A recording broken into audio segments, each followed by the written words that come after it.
Hey, salut à toutes et à toutes. Aujourd'hui une vidéo qui change de d'habitude sur ma chaîne. Je vous en ai jamais parlé. Bon, je vous préviens tout de suite, on va spoiler. Je vais peut-être beaucoup parler au début parce que je vais m'exprimer au niveau de mon ressenti sur One Piece, comme vous l'avez vu au titre. Et de ce que représente One Piece pour moi, vite fait. Donc si vous voulez avancer, vous avez les timers en description, les chapitres. Comme ça, vous verrez directement ma réaction en live. Alors, One Piece, comment j'ai connu One Piece? J'ai connu One Piece par hasard en regardant la télé il y a à peu près 10 ans. Je dirais même peut-être pile 10 ans. À peu près. C'était sur une chaîne, alors je sais plus si c'était encore Virgin 17, mais de sûr sur Direct Star, la chaîne 17 de la TNT, qui s'est appelée Direct 17 après, ou D17, je sais plus. Je sais même pas c'est quoi son nom actuel. Bref. One Piece était diffusé en VF là-bas, donc oui, j'ai découvert One Piece grâce à l'animé en VF il y a à peu près 10 ans. J'ai découvert One Piece, c'était à l'arc, en plein arc Île Céleste avec Ener. Donc je me rappelle même du tout premier épisode que j'ai vu, c'est la toute première chose que j'ai vue, c'était Chopper avec un homme de l'île Céleste qui meurt asphyxié dans le nuage ou je sais plus trop quoi, bref. Pour ceux qui connaissent One Piece, vous saurez de quoi je parle. Ensuite, j'ai regardé, on va dire, en streaming tout à fait légal sur internet, pour... bon, j'ai repris depuis le début, puis ensuite, j'ai regardé, voilà, en streaming, comme je l'ai dit. Après, je m'impatientais, plutôt, parce que à chaque fois, je regardais via la télé, au début, après, via internet, en streaming, puis au bout d'un moment, il y avait plus d'épisodes en VF, donc je suis passé à la VOSTFR, qui était beaucoup plus avancée que la VF. Et ce moment-là, je me rappelle, j'attendais le dénouement des îles Poissons, de comment allait se terminer le Noah, etc. Et j'en avais marre d'attendre, du coup je suis passé sur la VOSTFR vers 2013, du coup, à peu près. Dans ces eaux-là, non, 2013 c'était Punkazar. Je sais plus, bref. C'est à partir de là que j'ai commencé à regarder One Piece en VOSTFR, pardon. D'ailleurs la VS, ça m'a choqué parce que j'ai vu un épisode où Zoro, il avait plus du tout la même voix, bref. Ça fait bizarre. Mais oui, j'ai découvert One Piece grâce à l'animé en VF, ensuite je suis passé à la VOSTFR. Du coup, j'ai regardé les épisodes en VOSTFR qui m'ont permis de terminer les îles Poissons, puis on est arrivé à Punkazard, et c'est là où j'ai commencé à regarder mon épisode chaque semaine. Et puis, au bout d'un moment, j'en ai eu marre d'attendre, et je me suis mis à regarder les scans de One Piece, donc je crois que c'était en 2013 que j'ai commencé à regarder les scans de One Piece, et il me semble que le tout premier scan de One Piece que j'ai regardé, c'était quand Momonosuke, j'espère que je prononce bien, j'ai pas l'habitude, je suis pas un spécialiste, se transformait en dragon inconsciemment et faisait sortir Luffy des souterrains de Punkazard après avoir combattu la femme neige. Désolé, en live comme ça je me rappelle pas forcément des noms, je suis désolé, je me rappelle pas non plus de tous les détails, mais je suis un super fan de One Piece au fond de moi, et je regarde depuis tout ce temps les scans de One Piece, et aujourd'hui je voulais vous faire découvrir ma réaction, en même temps que vous, le chapitre 1000 de One Piece j'ai esquivé tous les spoils, dès que j'ai vu One Piece en tendance, j'ai fermé, boum, Twitter, tous les réseaux sociaux, je suis allé me coucher, et je me suis dit, bon, je vais attendre que Scantrad sorte la traduction. Au final, je me lève, là je me suis levé vers 4h, j'ai pris une douche, bref, on s'en fout. Là il est 5h20 du matin, on est le 27 décembre, et Scantrad n'a toujours pas sorti, ce n'est pas grave. J'ai toujours regardé chez eux, et pour une fois, je me suis dit, bon, je vais essayer de regarder ailleurs, prendre de l'avance, pour pas me faire spoiler, ça m'énerverait de me faire spoil un chapitre qui semble très très important. Du coup, il y aura beaucoup de spoilers, vous le comprendrez. Ça me fait penser que l'année dernière, à cette période-là, je crois que c'était le scan de Goldie Roger qui regardait le message laissé par Joyboy, auquel il riait. Ça m'avait beaucoup marqué. Bref. Du coup, j'ai envie de vous partager cette réaction-là. Ce sera peut-être pas un contenu que je ferai souvent, voire ce sera peut-être le premier et le dernier, même si j'avais eu l'idée de faire ça chaque semaine. Après, je me suis dit que je passerais pour un peu le bouffon de service, parce que je suis pas un spécialiste de One Piece, enfin je suis un fan, mais de là à me souvenir de tous les détails, c'est pour me prendre des commentaires du style « Ouais, tu dis n'importe quoi, blablabli, blablabla ». Bref, c'est comme... j'aurais pu vous dire que j'ai, entre guillemets, prédit un truc qui se rapprochait du Gear Force à Dressrosa avec mes amis, mais j'avais hésité à en faire une vidéo de qu'est-ce que pourrait être le Gear Force. Peut-être que ce sera le sujet d'une autre vidéo, Je vous ferai peut-être le jour où j'ai fait prédict la transformation, parce que c'est pas exactement la même, mais c'était un truc similaire. Bref.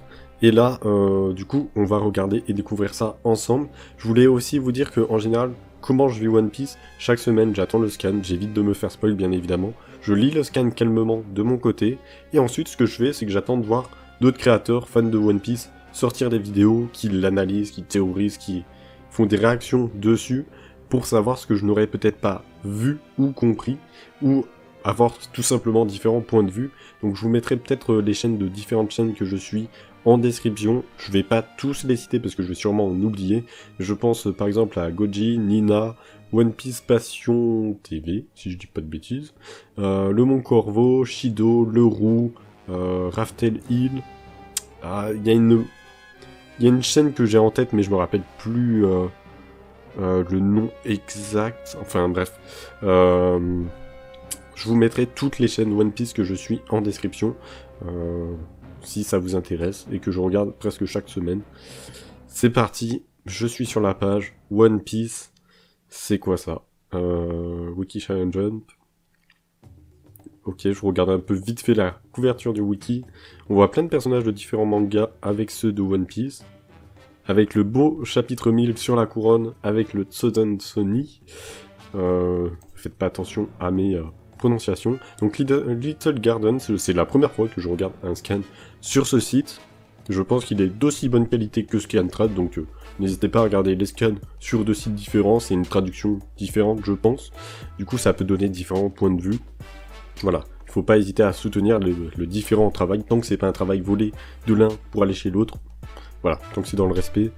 Perso, j'ai toujours regardé sur Scantrad, mais là, Little X Garden, plus précisément, et en avance. Je lis un peu, parce que c'est la première fois que je vois ça. Ok, ça parle de soutien, dons, etc. C'est parti, la page 1, 5e étage. C'est la première fois que je le lis à voix haute, parce qu'en général, je vis ça dans ma tête. Je me fais les musiques et tout. Alors, il y a Luffy, oh. Ah oui, du coup, 5e étage, ils vont sûrement atteindre le sommet. Luffy, qui était au pied du sommet, on va dire. Bientôt, il allait être face à Kaido et Big Mom, j'imagine. Il va sûrement découvrir en quel état sont les fourreaux rouges, qu'on n'a plus de nouvelles depuis un petit moment. Il y a Marco le Phénix qui voulait monter aussi sur le dôme d'Oligashima. J'espère que je prononce bien. Je suis désolé, en plus je suis éclaté, je dois avoir l'air fatigué. Et je crois qu'il emmenait du coup Zoro, donc peut-être qu'il y aura Luffy et Zoro en haut, je sais pas du tout, on va voir ça. Chapitre 1000, Mugiwara no Luffy. C'est vraiment le titre? D'accord. C'est tout ce que nous pouvons faire. Allez-y, ces escaliers mènent au toit. D'accord, mènent au toit. Ok, c'est des minx qui ont ouvert le chemin à Monkey D. Luffy, tribu des minx. Merci Shishimanuchi, c'est Shilian. Ok, il se trompe en plus. Vous savez, je n'ai jamais oublié quand vous aviez protégé Reizo au péril de nos vies. Allez, j'y vais. C'est vrai qu'ils sont très très amochés, ils ont l'air d'être complètement fatigués d'un combat, peut-être contre des sbires sûrement. Ok, on passe sur la scène avec Marco. Merde, c'est quel genre de pouvoir? Il est invincible ou quoi? Ok, un combat aérien contre... Oh, j'ai oublié les noms, c'est pas possible. Contre Queen et... le dinosaure là. Je sais plus comment s'appelle l'oiseau. C'est pas grave. Allez, laissez-le passer, bon sang. Ouais, tu me lances sans prévenir. Ah, il l'a lancé au calme. Ok, de toute façon, sinon il pouvait pas passer. Oh, je viens juste de capter que c'était des flammes et non de la fumée. C'est Marco qui les a bloqués avec ces genres de flammes, je sais pas trop. Et il a balancé Zoro, comme ça, la tête de Zoro, ça me tue.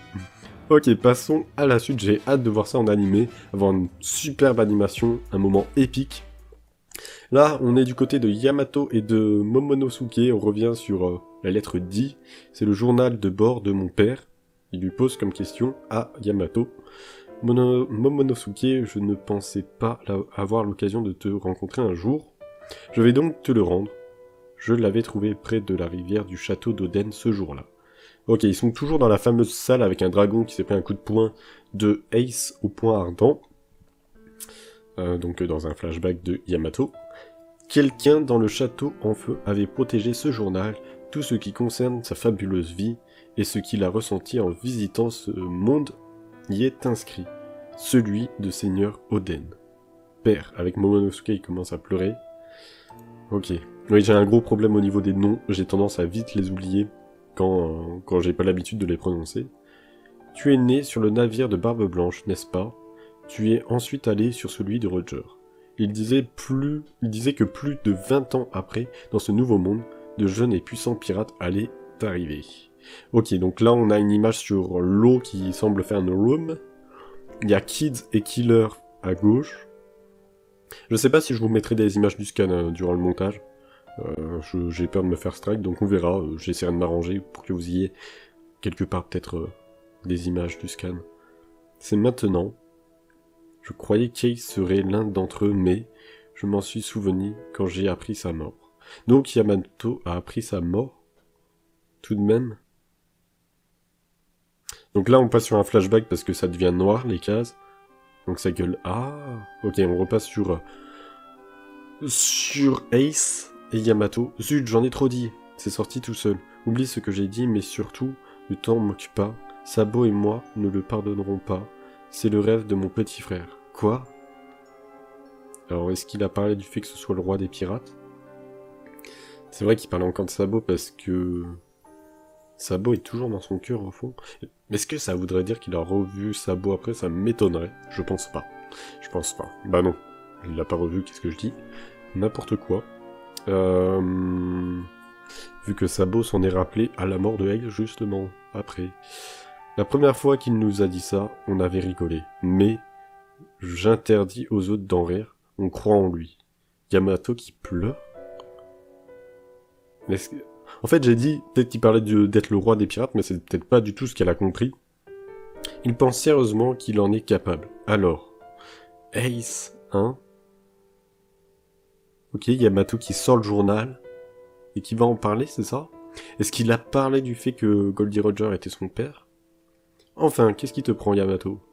Jamais je ne me moquerai de lui. Le roi des pirates disait la même chose. Ok, qui c'est qui dit ça? On dirait que c'est un récit. Le roi des pirates. Donc Goldie Roger, j'imagine. Ces paroles qui avaient épaté Oden. Ouais, c'est ça, exactement. Donc on est bien dans des expressions qu'a dit Goldie Roger dans son journal, et ce que a noté Oden dans son journal, plutôt, pardon, par rapport à Goldie Roger. Dans le journal d'Oden Kozuki, il y a un grand homme qui disait la même chose. Alors bien sûr que je ne m'en moquerai pas. Il est génial, ton petit frère. Ah bon? Un grand homme, c'est pas mal. Ok, ça me fait bizarre de voir Ace après. J'ai l'impression de le connaître encore mieux maintenant qu'avant. C'est dingue. J'aimerais bien boire avec Luffy et lui. Luffy et lui. Lui, il parle de son propre père. Ou de Oden, je sais pas. Ah, il se serait très bien entendu. Hein? Mais il est déjà mort. Comment ça? Et là, il va lui révéler... Ça y est, voici ta vive garde. C'est quoi ce bout de papier? D'accord, il savait pas ce que c'était un bout de papier, et c'est la vive garde. Oh, wow, ça veut dire que le bout de papier, la vive garde qu'avait donné Ace à Luffy, venait de Yamato. Enfin, il était créé par Yamato. Oh, c'est dingue. La vive garde, le bout de papier qu'il avait donné à Luffy, à Alabasta, a été créé par Yamato, c'est ça qu'ils sont en train de me dire? Mais c'est dément. Ce bout de papier va vous permettre de nous retrouver. Pense en donner un morceau aux personnes que tu voudras revoir. Ça marche. Ok, il est sur son fameux... Il est tout seul, là, c'est bizarre. Il n'était pas avec son équipage. Il est avec le bateau qui avance grâce à son fruit du démon. Je sais même pas quel nom ça a, ça. Donc là, on est en train de sortir du flashback petit à petit. On se reverra un Ace, bien sûr. La vive carte d'Ace s'est consumée il y a 2 ans. Ah, c'est comme ça que il ou elle a appris ça. Yamato. Waouh. J'ai tout appris par la suite grâce aux journaux. Donc j'ai pas compris. En fait, c'est plutôt Ace qui a donné un morceau à Yamato. Je croyais que c'était l'inverse, tu vois. Je pensais que c'était Yamato qui tordait le papier. Mais en fait, c'était l'inverse. C'était Ace qui tordait le papier. Excusez-moi. Le fait qu'Ace ait été le fils de Roger, et que son petit frère se faisait un nom en tant que pirate, celui que tu as amené ici, Luffy, Oden décrit le futur ainsi. Ok, et on voit Luffy monter en haut, détruire une porte qui amène sûrement au sommet qui est plein de fumée. Ouf, ouf. Changement de page. Grosse double page là. Alors il y a Luffy qui a l'air étonné. On voit Kaido qui essaie de se relever avec sa genre de masse. C'est incroyable. Il y a... J'arrive pas à parler. Il y a... Il y a Big Mom qui est sur son nuage qui est en train de faire un gros sourire à la Alice au Pays des Merveilles. Et on voit Zoro, Law, Kid, Killer qui sont au sommet. Ils sont en train de se regarder comme dans le dernier film de One Piece. Vous venez assister à mon combat une nouvelle fois les gars. Et oui, c'est comme il y a... C'est exactement comme à... mince, j'ai oublié le nom. À Lille, où ils se sont rencontrés pour la première fois et ils ont affronté la marine. Ça fait un peu ça. En plus, Luffy avec son... avec sa cape en mode roi des pirates, c'est incroyable. Zoro qui regarde Kid, bah on sait pas ce qu'il regarde, avec son casque en mode Red Eyes, bon bref. Ok voilà, tout ce que je veux, c'est ta tête. Oh là là, ils ont l'air vénères. Oh, cette double page. Dans plus de 20 ans, c'est la prochaine génération de puissants pirates qui mèneront la prochaine ère. Oh, ils ont l'air tellement déterminés. Piétine encore une fois. On sent la tension entre les deux camps. Ils arriveront dans le nouveau monde, et si je venais à mourir, je sais pas pourquoi je rajoute une mission, ce serait alors eux qui seront à même de vaincre Kaido.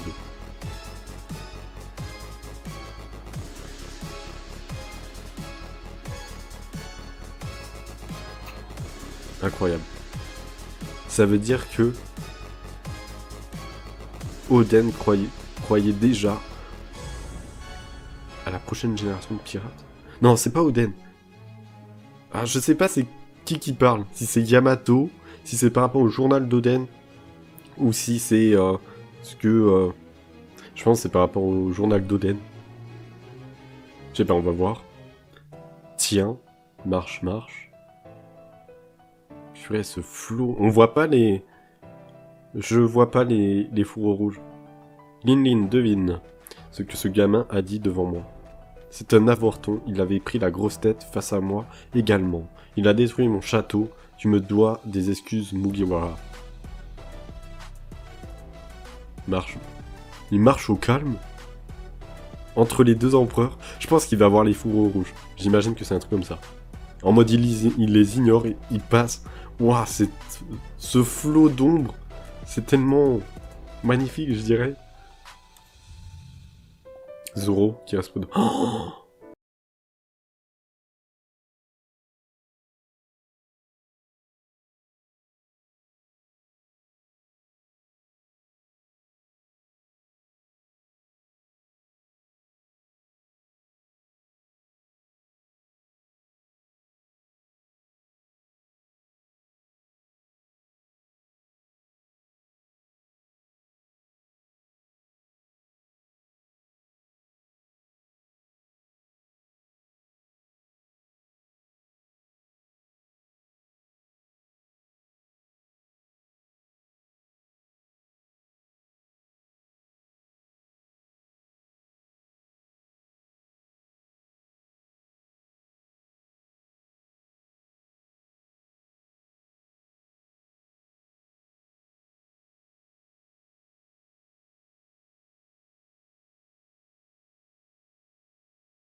je sais pas. Est-ce qu'il va se faire téléporter par l'eau? Est-ce que d'autres personnes vont intervenir? Je sais pas. Est-ce qu'il va simplement esquiver? On va voir ça. Je descends. Sir Luffy. Torao, envoyé en bas. Ok, il parle à Trafi. À Trafalgar Law. Donc il est fait se téléporter grâce à son pouvoir. Il disparaît. Il se passe quoi? Il saute. Il prépare à gonfler son doigt. Est-ce qu'on aura une nouvelle transformation, peut-être? Je pense pas, dès maintenant, pas dès le début. Waouh. Donc là, il y a des genres de trucs qui tombent. Gear Sword, comme Muno. Oh, les dessins incroyables, les traits, etc. Si Raizo est en vie, nous sommes donc vos alliés. Je veux vaincre Kaido. Tout plein de flashbacks sur les promesses sur ce que a fait les fourreaux rouges. Il y a 20 ans, au pays de Wano, nous avons réussi à voyager dans le temps. Le bouffon d'Ebizo rejoint l'autre monde. Il était donc en vie. Les étincelles de la rébellion sont encore notre bien-aimé seigneur Oden a été amené à la capitale des fleurs et exécuté comme un criminel. Il y a Kaido qui regarde Luffy. Luffy qui s'enflamme. Est-ce que c'est un genre de Gear Sword enflammé? C'est possible. Ou est-ce que c'est l'effet du Rio? Je ne sais pas non plus. Et il frappe en pleine tête Kaido. On sent la puissance du poing. Oh, c'est incroyable. Je sais pas quoi dire. Je suis désolé des silences. Red Rock. Donc c'est ce que je disais, c'est un genre de Gear Sword enflammé. Red Rock. Incroyable. Et peut-être que ça va faire penser aussi à Ace. En fait, tout rejoint Luffy comme étant sa destinée, en quelque sorte. La destinée des autres, tous les espoirs des autres, ceux qui n'ont pas pu mener jusqu'à bout leurs souhaits, rejoignent ceux de Luffy. C'est incroyable. Alors là, je comprends pas trop. Faut que je regarde sous plusieurs angles. En fait, c'est Kaido qui s'écroule. Je vois bien son bras. Et il prend, entre guillemets, feu. On sent l'impact. C'est que un Gear Sword, entre guillemets. C'est pas un Gear Force. Red Rock. Incroyable. Je sais pas s'il y avait du Ryu. Donc du Haki. Bien poussé de l'armement. Et Kaido, qu'est-ce que tu fous? Tu te fais mettre à terre si facilement. Et là, il se relève, Luffy, pour dire « Je suis Monkey D. Luffy. Je vous dépasserai. Et je serai celui qui deviendra le roi des pirates. » C'est la fin. Voilà, tête de Big Mom choquée. C'est la fin. Ce chapitre était incroyable. Je sais pas quoi dire, je suis bouche bée. Je suis pas du tout du genre à pleurer, mais c'est incroyable.